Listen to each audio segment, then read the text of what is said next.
व्यक्ती तितक्या प्रवृत्ती. बरोबर आहे का नाही? मनुष्य म्हणत असतो, मनुष्य जसा वेगवेगळा आपल्याला बघायला मिळतो तसे तेवढ्या तितक्या प्रकारच्या व्यक्तीच्या प्रवृत्ती सुद्धा आपल्याला बघायला मिळत असतात.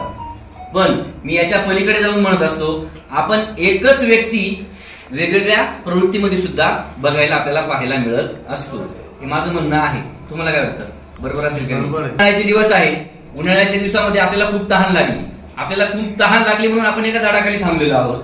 झाडाच्या समोर एक मोठी बिल्डिंग होती.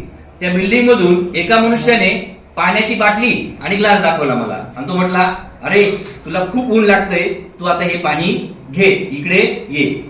मग मी ते पाणी घेण्यासाठी त्या झाडाखालून त्याच्या बिल्डिंग पर्यंत पळत पळत पळत पळत गेलो आणि बिल्डिंगच्या खाली उभा राहिलो. 5 मिनिटं झाले, 10 मिनिटं झाले, तो मनुष्य काही खाली आला नाही. पहिले मला असं वाटलं होतं की अरे वा, काय छान मनुष्य आहे, देवासारखा भेटला मला आणि याने मला एवढ्या उन्हाळ्यात सुद्धा पाणी प्यायला पुढे बोलवलं. थंड पाणी घेऊन आलेला आहे, आता येईलच म्हणून मी त्याला देवाचं स्वरूप दिलं. परंतु तो 10 मिनिटं आला नाही सर. 10 मिनिटं आला नाही. नंतर मग मला त्याचा काय आला?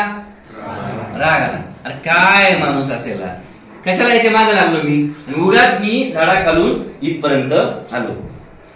10 मिनिटं झाली, 15 मिनिटं झाली. 15 मिनिटानंतर तो एक पाण्याची बॉटल आणि एक सरबतने भरलेला ग्लास घेऊन खाली आला आणि तो म्हटला आल्या आल्या, अरे मला असं वाटलं तू खूप उन्हात आला, बरोबर आहे का नाही? तुला तहान लागली असेल, पण पाणी देण्यापेक्षा मी तुला काय देतो आता? सरबत देतो. मग त्याने मला सरबतचा ग्लास पुढे शेअर केला. मग मी तो सरबतचा ग्लास घेतला आणि तो माझ्या मी ओठाला लावला. सरबतचा ग्लास मी जसा पिला तसं त्या सरबत मध्ये साखर नव्हती, फक्त निंबू पाणी होतं. मला ते निंबू पाणी पिल्या पिल्या असं आंबट चव लागली. मी पुन्हा ओरडलो, काय बिंडोक माणूस आहे. आला आता आला, 10 मिनिटं उशिरा आला आणि त्यातल्या त्यात त्याने सरबतचं नाव सांगितलं आणि याच्यात मला याने काय दिलं? फक्त निंबूचं पाणी, ते पण आंबट दिलं. त्यानंतर काही क्षणात त्याने परत खिशात हात घातला आणि साखरेची पुडी पुढे काढली आणि तो म्हणाला, अहो मला असं वाटलं तुम्हाला शुगर असेल म्हणून मी साखर वेगळी आणली. नंतर मला असं वाटलं, काय माणूस भेटला, याला डोक्यावर घेऊन नाचावं का काय करावं असं. म्हणजे माणूस एकच असतो आणि परिस्थिती वेगवेगळी असते.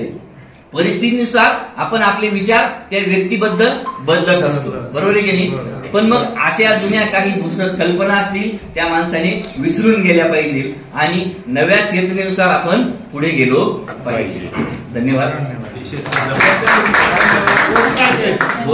बोध काही गोष्टी घडतात त्या वाईट आपल्यासाठी असतात, परंतु त्यावेळेस ती वाईट घटना आपल्याबरोबर घडते, पण तिच्या मागचं जर कारण आपण जाणून घेतलं ना तर भविष्यात आपल्याला ती गोष्ट चांगली पण ठरू शकत असते.